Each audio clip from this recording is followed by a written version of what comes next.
Assalamualaikum warahmatullahi wabarakatuh. Di sini saya akan menjelaskan tentang peran inovasi SUDS dalam mewujudkan kota tahan bencana dan berkelanjutan, tinjauan konseptual dalam perspektif teknik sipil.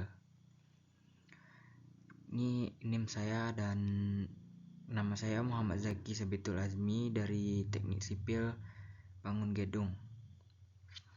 Kita lanjut ke slide selanjutnya. Latar belakang masalah, kita semua tahu pertumbuhan kendaraan di kota besar menyebabkan masalah klasik, kemacetan dan kesulitan mencari parkir. Studi menunjukkan sebagian besar kemacetan di pusat kota justru disebabkan oleh pengemudi yang berputar-putar mencari slot parkir kosong. Fenomena parkir tak terlihat ini menyebabkan pemborosan waktu.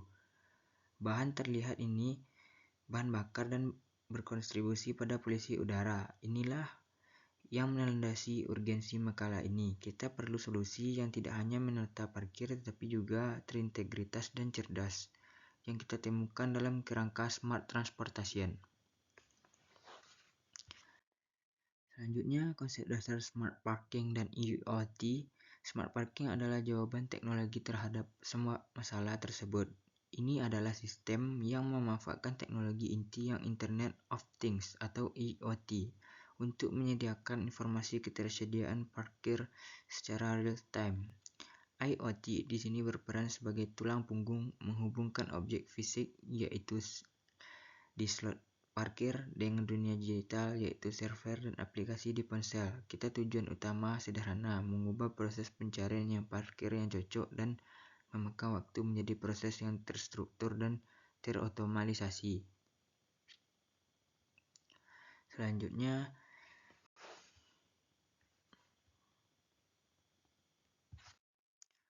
mekanisme kerja sistem atau lapisan fungsional. Yang pertama yaitu lalu bagaimana sistem ini bekerja. Mekanismenya dibagi menjadi 4 lapisan. 1. Lapisan akuisisi data. Disinilah sensor atau magnetik ultrasonik bekerja, mendeteksi apakah slot kosong atau terisi, lalu mengubahnya menjadi data digital. 2. Lapisan komunikasi. Data ini dikirim melalui jaringan nirkabel seperti LARA atau 4G menuju gateway. 3. Lapisan pemrosesan data. Server menerima dan memproses data real-time ini. Di lapisan data ini, data diolah untuk keperluan analisis pola dan penentuan harga dinamis. Keempat, lapisan aplikasi ini yang dilihat pengguna, informasi parkir yang sudah diolah disajikan melalui aplikasi seluler atau papan informasi digital atau VMS di jalan, lengkap dengan navigasi langsung ke slot parkir yang kosong. Selanjutnya,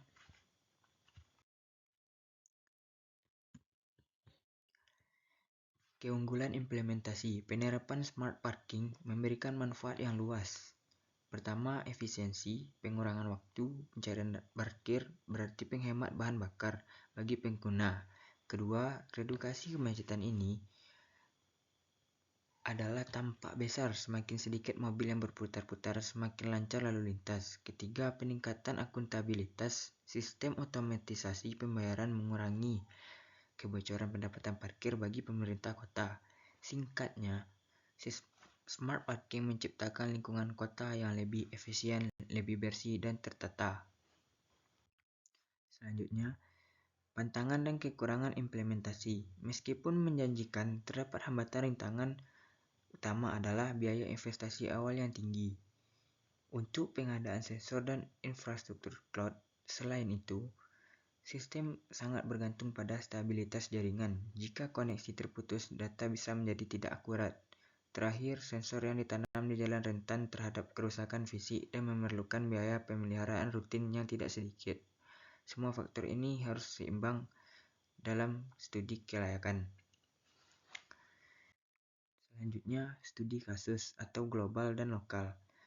Untuk melihat buktinya, kita lihat Barcelona, Spanyol. Kota ini sukses menerapkan sensor yang terintegrasi di seluruh kota. Kemungkinan dynamic pricing berdasarkan permintaan di Indonesia. Fokus implementasi masih banyak pada parkir motor, elektronik, dan pembayaran non-tunai di Jakarta.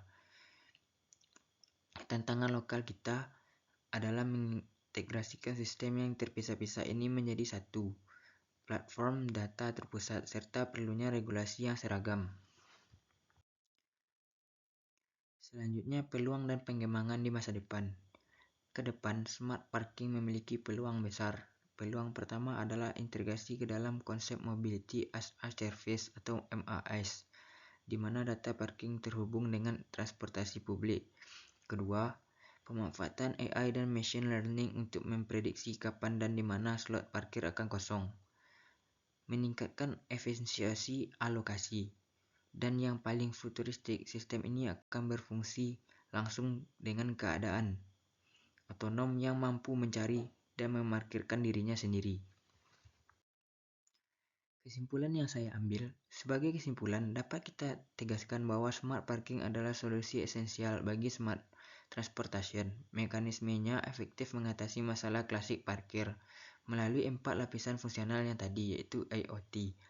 Meskipun tantangan investasi dan regulasi harus diatasi, manfaatnya dalam mengurangi kemacetan, meningkatkan efisiensi waktu, dan mendukung kekuatan kota berkelanjutan jauh lebih besar. Oleh karena itu, adopsi sistem ini harus menjadi prioritas kebijakan infrastruktur di perkotaan. Demikianlah presentasi mengenai makalah implementasi teknologi IoT untuk sistem smart parking. Saya berharap presentasi ini dapat membuka wawasan kita tentang bagaimana teknologi dapat menyelesaikan masalah transportasi sehari-hari. Terima kasih atas perhatiannya. Saya membuka sesi ini untuk pertanyaan dan diskusi. Silakan bertanya di kolom komentar atau di WA grup kita masing-masing. Assalamualaikum.